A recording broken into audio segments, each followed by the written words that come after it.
What's up, tribe? How you guys doing? Go ahead and hit that subscribe button, and I hope you like this video. This is Ready to Love Season 8. I believe this is Episode 5. My DVR is doing something weird. Well, it's not my DVR's fault. It's whoever's programming the shows, because last week's episode showed up as Episode 5, and this week's episode. It's weird, but I think we're on Episode 5, child. I feel like this season needs to be over, but moving on. So, like I told y'all in my last review, spoiler alert, Red got eliminated. Like I said, I'm behind, so y'all already know that. But now the men are in charge, and Tommy challenges them to talk about what your non-negotiables are. Now, I think this is a great exercise. Here's the problem with people understanding what their non-negotiables are. A lot of times we know what our non-negotiables are, but then we try to find ways to, because we like the person, then we try to find ways to work around those non-negotiables, right? So, like, for example, if you know you don't want children and you meet somebody that wants children, they may be really nice. They may have the whole package. They may have everything else you're looking for. But if that is your non-negotiable, like you know you do not want children in any way, shape, or form, then at that point, it's probably a good idea to just end it. Because what's going to end up happening is then y'all going to fast forward. Y'all going to go through all the relationship stuff, and you're going to be like, that person is going to be thinking, oh, well, they'll change their mind. Oh, well, I can convince them otherwise. And at the end of the day, they told you from the beginning that they didn't want kids, but somebody thought that somebody else could convince and change their mind because everything else was there. So anyway, that's just my little PSA for the moment. Let's get into what happened on this episode, child. So we start off with a double date with Quentin, Herbert, Janelle, and Karina.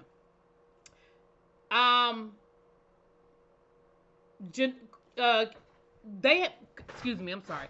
Quentin and Herbert have the same top two, Karina and Janelle. Now, I don't know how Karina rose so fast to be their top when, she just came in late, but it's all good. It is what it is. So, here's what I'm talking about with the non-negotiable. Now, Herbert said his non-negotiable is children. He absolutely positively wants children. Cool. You know that. So, if you meet somebody that don't want kids or they already have children and they done, then that's it, right? Q says that he needs to find somebody that's emotionally intelligent, somebody he can have a conversation with, somebody that he can match wits with. That's smart. You need to know that. And that could be subjective. What's emotionally intelligent for you is maybe different for somebody else, because that's Janelle says she needs somebody that's ambitious. Now, I didn't get Karina's non-negotiable. Maybe I have it later on, but I didn't get hers because she came in a little late after they already started this conversation. But here's something that was a little concerning to me. And I can appreciate that Janelle was upfront and told Herbert that, because he was like, you my number one. We got a connection. And she was like, yeah, but you don't return my text. And that makes me feel some kind of way. And she even told him in a later conversation, look, there are other people that are doing all of the things. Now, let's be clear. I want you to do all of the things, but if you're not going to do all of the things, somebody else will do the things. And I don't know if Herbert got it. I don't know if Herbert understood that. I don't know if Herbert realized what Janelle was letting him know, because he was like, well, this is new for me. I've never really been dating, multiple women at one time. Okay, whatever. First of all, you know what you signed up for. And second of all, like Janelle said, if you're interested, you will find the time. Like, it's not a chore if you're interested. It's not a chore. So, I don't know, Herbert. I think you might have dropped a couple of pegs when it comes to Janelle, as you should. So they played pickleball. Now, this whole pickleball thing has turned into a whole phenomenon. So they played pickleball. They looked like they had a good time. Janelle and Q were partners, and Karina and Herbert were partners. Now, Janelle and Q won. Karina had a conversation with Q. Nothing stood out to me. It was what it was. But the main thing I took away from that day was Janelle letting Herbert know, bruh, I'm going to need a text back. I'm going to need you to respond. I'm going to need you to address me. I'm going to need you to, Then Chris and Aries. Now, Chris had, he cooked for Aries at his house. Well, he had a chef come in and cook for Aries at his house. And He looks like he has a nice home. You know, he got the whole chef thing working. And he had the chef make food that from his culture. So I thought that was interesting. That was cool for her to be introduced, you know, to your culture or what have you in that manner. I thought that was real cool. Um, then they got to talking about family, and Chris really opened up about his mom passing, and you know he also wants more children. Now Aries has two boys, and he has a girl. So wait a minute, did he say he wanted kids? I can't keep up. But he got very emotional in talking to her when he was saying that, you know, the way she's with her kids is kind of the love that, you know, he felt from his mom. His mom, both his parents have passed away, so that was just very emotional for him. Um, Aries non-negotiable is family, like how you interact with family and you know, do with your family. Chris's non-negotiable is do you have a good co-parenting relationship with your father, with the father of your kids? He was like, I ain't trying to get in no mess. I ain't trying to start. I don't want no bull hockey, right? I feel like maybe he done been through some stuff, child. Then we had Marvin going out on a date with Unique. You know, I told y'all how I feel about this whole Marvin situation. I understand that Red was getting on everybody's nerves. I get that. That's fine. But at the end of the day, none of y'all really want what Marvin is looking for. None of y'all are really ready to give Marvin what it is that he's looking for. And to be fair, Marvin has been very upfront about what it is that he wants, needs, and is looking for in a relationship. Now, Marvin is saying that he wants kids. It's a non-negotiable for him. Unique is like, I don't know. And then she even said something. She was like, well, you know, what if, you know, because having kids isn't always possible. So that made me think maybe Unique has some female issues that she knows about, and maybe fertility is going to be hard for her or impossible for her. And again, she doesn't have to share that with us. She doesn't have to say that on national television, but that's what I picked up when she was like, oh, well, you know, sometimes that's not always possible. She wasn't saying it like she didn't want kids. She was saying it like she don't know if she can have kids. That's how I took it. And as somebody who at 24 years old, the doctors told me, listen, if you ever want kids, it's going to probably be a hard process, and you may even have to seek alternative routes. That may be a conversation that her doctors have had with her. It's not out of the realm of possibility that these are the conversations that were had. You know what I'm saying? But at the end of the day, I just think, Marvin, your woman ain't there. And I hate to say it like that, but I just don't think she's there. I think Unique might be the most open to it, but I just don't know. But they went on a nice horseback riding date with a little picnic. It was cute. It was cute. So then we have an improv class with Marvay. I hope I'm saying his name right this week. With Marvay, Chris, her, and Herb, Jessica, Kira, and Sierra. And Marvay was excited. He was like, you know, I thought this would be a fun way for us to get to our non-negotiables, you know, do an improv class. And everybody seemed to kind of go with it. First we had Jessica and Chris. And their scenario was a car accident and what happened. Like, they're having a conversation, like, after they've, you know, exchanged information and they're driving away from the scene.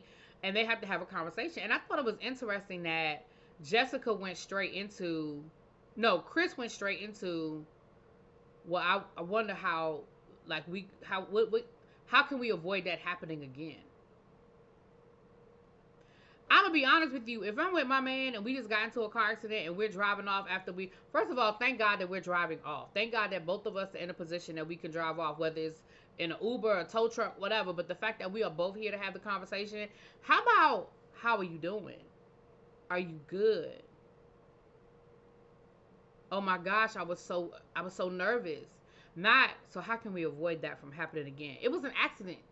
The definition of the word accident is you didn't mean for it to happen. So then I thought it was interesting because Jessica's response was, well, you could have just listened to me when I told you to make that left turn. Now, I know it's an improv class, y'all, so I'm not going to dig too deep, but I just thought that was interesting that that's how they started their conversation. But neither here nor there. Chris is non-negotiable was being able to find positive resolutions. Now, I think his non-negotiable was very specific to that scenario because he just told the other girl that his non-negotiable was about the relationship with the baby daddy. Okay. Jessica said she used a lot of words to say she need to feel safe in her relationships. Okay. Then we had Sierra and Herbert, and they were visiting her mama in the hospital, his mom in the hospital. And y'all know Sierra is funny. Sierra was like, "Ooh, your mama really gave it to me." But what they ended up doing was walking through the baby ward. I know that's not what it's called, but y'all know what I'm saying. Where they keep the babies. And basically, for them, kids is a non-negotiable, which is good. Both of them wanted kids. Both of them want to be married first, so they both want to do it in that order, right? Then we had Kedra and Marve, and she went straight to church. You know, for her, a church person is a non-negotiable. The first thing she asked him was about, did you go to church this morning? He was like, yeah, I went to Bedside Baptist. That's probably would have been my answer to, you know. Now, so that's her non-negotiable. Marve's non-negotiable is somebody that's health conscious.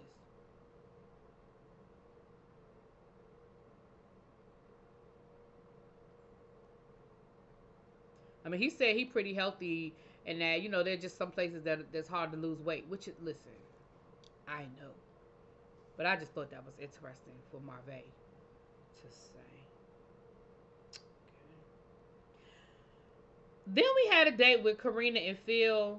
Neither one of them are religious, but they are spiritual, and they sort of bonded on that. I don't even remember what they non-negotiables. I think that was their non-negotiable is that you know a person understands that they're spiritual but not religious. They don't want to get caught up. You know, Karina said she grew up in the church, usher board, and all of that. She said she don't have nothing. You know, she don't have nothing bad to say, but it's just not her thing at this point as an adult. So then we had Q with Unique and Kedra still, I mean, they're going on a boxing class. Now, this date was very interesting all the way around. So they went through the whole boxing class situation. And Unique had a conversation with Q. And basically, she's letting him know that she's still healing. She's been through traumatic things and she's still healing. And Q's response basically was, well, you know, I've healed through my shit. And I'm looking for somebody that's already on the other side. Like, I really ain't trying to be here while you trying to work through it. And I understand that. Like, again, I have to go back to the vetting process for this show. I mean, maybe Unique didn't express these things when she was going through her healing. I mean, her conversations with the producers and stuff. But if you still healing, you're not ready. You're not ready to love. If you have not processed and you are not done healing from whatever it is you went through in your past. So that pretty much X'd her out for Q. So then he has a one-on-one with Kedra. And the first thing out her mouth is, you know, I mean, so what kind of women do you like to date? I mean, do you date, you know, you date white women? And he was like, wait a minute, what? She was like, well, you seem like the type of guy that dates white women. Huh? He said, basically, why would I be here if I wanted to date white women? He was like, I have never dated a white woman. She was like, okay, what about Mexican women? He was like, I have dated some Latinas. Oh, so is that your type? I mean, is that what you like? Girl, what you talking about? He was like, so that, he said, you know, that totally turned him on. And the look on his face, like, you could see the look on his face. He was totally confused. He was really sitting there looking at this woman like, what in the entire F is she talking about? Like, he was so confused by the whole situation. So that totally turned him off, right? So they get into the men's lounge, and of course they go through who they like. Child, we don't care about who they like. Let's get to who they don't like. Kedra was definitely at the bottom of the list. Kedra was at the bottom. Unique was at the bottom. And a few people named Aries. And it came down to the kids thing with Aries, right? The fact that she don't really necessarily want more kids. So, Unique and Kedra is who they ended up talking to. Excuse me. Is who they ended up talking to.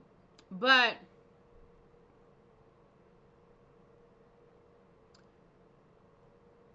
they talked to Kedra about, and the other thing that Marve said was, he was like, well, you know, I'm very active in my community. You know, I'm very, you know, Black Lives Matter, and I need somebody who can stand by my side. And Kedra basically expressed to me that, you know, that ain't how she roll, you know. And when he was talking to Kedra about that, um, she was like, well, I mean, obviously, I'm black. Like, I have black cousins. And I was like, but she never said, and again, it could be edited, but I never heard her say, well, I'm black and I'm this and I'm that. It was, well, I've got black cousins. And, girl, what? You got black cousins? Girl, you black. Now, here's the thing. Everybody don't have to be Martin Luther King. Everybody don't have to be Malcolm X. And everybody don't have to be Stokely Carmichael. Let's be clear. Now, I'm about to go down the road y'all might not be ready for because y'all going to be mad at me because y'all going to be like, But let's be clear. History will have you guys feeling like all black people was at the March in Washington. History will have you feel like all black people was off the bus. Well, they were off the bus. But all the black people was down to the sit-ins and all the black people was welcoming Martin Luther King. Let's be clear, that wasn't the case, okay? There was a very small percentage of black folk that were very active consistently in the civil rights movement. Now, they moved mountains. But let's not sit here and act like there weren't people who and everybody wasn't on the front line. Some people just wrote checks. Bill Cosby very famously said, I ain't marching, but how much you need. I mean, I'm paraphrasing. That's not a quote. But that was basically what he said. He was like, I'm not marching, but how much do you need? Harry Belafonte marched and sent money. You know what I mean? So it's a role for everybody. So I don't want us to condemn this woman because she was like, that's just not how she chooses to move. If we're being honest with ourselves, there's a whole lot of us that are on the sidelines. But neither here nor there, child, they said Unique home. Because they said Unique, I think her just not being ready to, being healed made them feel like she wasn't ready to love. Anyway, child, I know I'm still an episode behind. I'm going to get caught up on that this weekend, child. But let me know what y'all think. I'm a week behind, but let me know what y'all think. I'll talk to y'all later. Peace.